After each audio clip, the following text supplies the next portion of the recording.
Épître aux Hébreux, chapitre 10.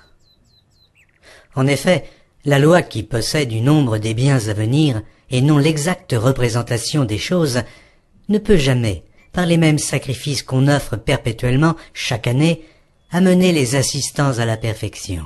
Autrement, n'aurait-on pas cessé de les offrir, parce que ceux qui rendent ce culte, étant une fois purifiés, n'auraient plus eu aucune conscience de leurs péchés.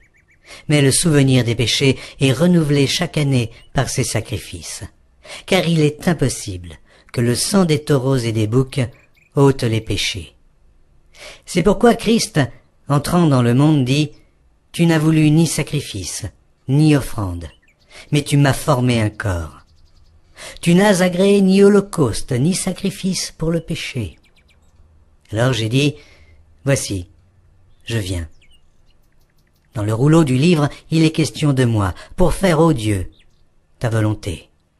Après avoir dit d'abord, tu n'as voulu et tu n'as agréé ni sacrifice, ni offrande, ni holocauste, ni sacrifice pour le péché, ce qu'on offre selon la loi.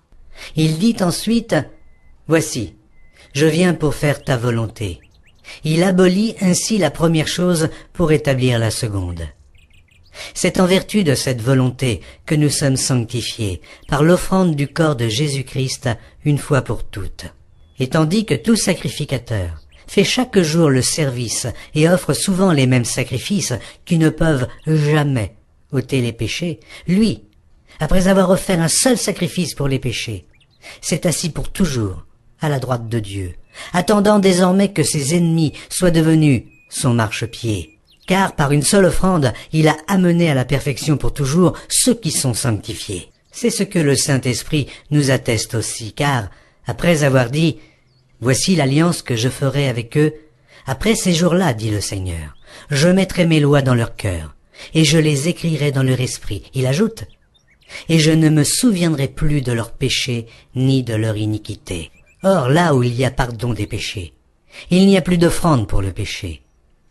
Ainsi donc, frères, puisque nous avons, au moyen du sang de Jésus, une libre entrée dans le sanctuaire, par la route nouvelle et vivante qu'il a inaugurée pour nous au travers du voile, c'est-à-dire de sa chair, et puisque nous avons un souverain sacrificateur établi sur la maison de Dieu, approchons-nous avec un cœur sincère, dans la plénitude de la foi, les cœurs purifiés d'une mauvaise conscience et le corps lavé d'une eau pure. Retenons fermement la profession de notre espérance, car celui qui a fait la promesse est fidèle.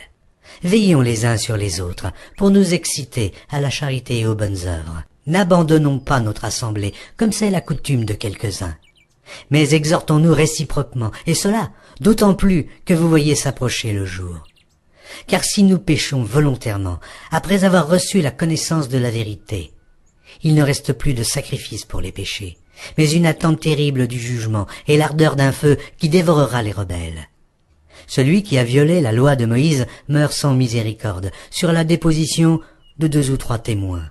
Et quel pire châtiment pensez-vous que sera jugé digne celui qui aura foulé aux pieds le Fils de Dieu, qui aura tenu pour profane le sang de l'alliance par lequel il a été sanctifié, et qui aura outragé l'esprit de la grâce?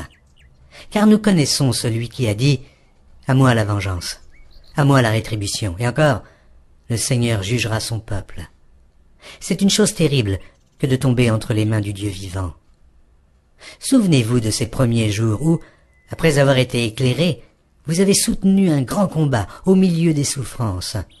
D'une part exposé comme en spectacle aux opprobres et aux tribulations, et de l'autre, vous associant à ceux dont la position était la même. En effet, vous avez eu de la compassion pour les prisonniers, et vous avez accepté avec joie l'enlèvement de vos biens, sachant que vous avez des biens meilleurs et qui durent toujours. N'abandonnez donc pas votre assurance, à laquelle est attachée une grande rémunération.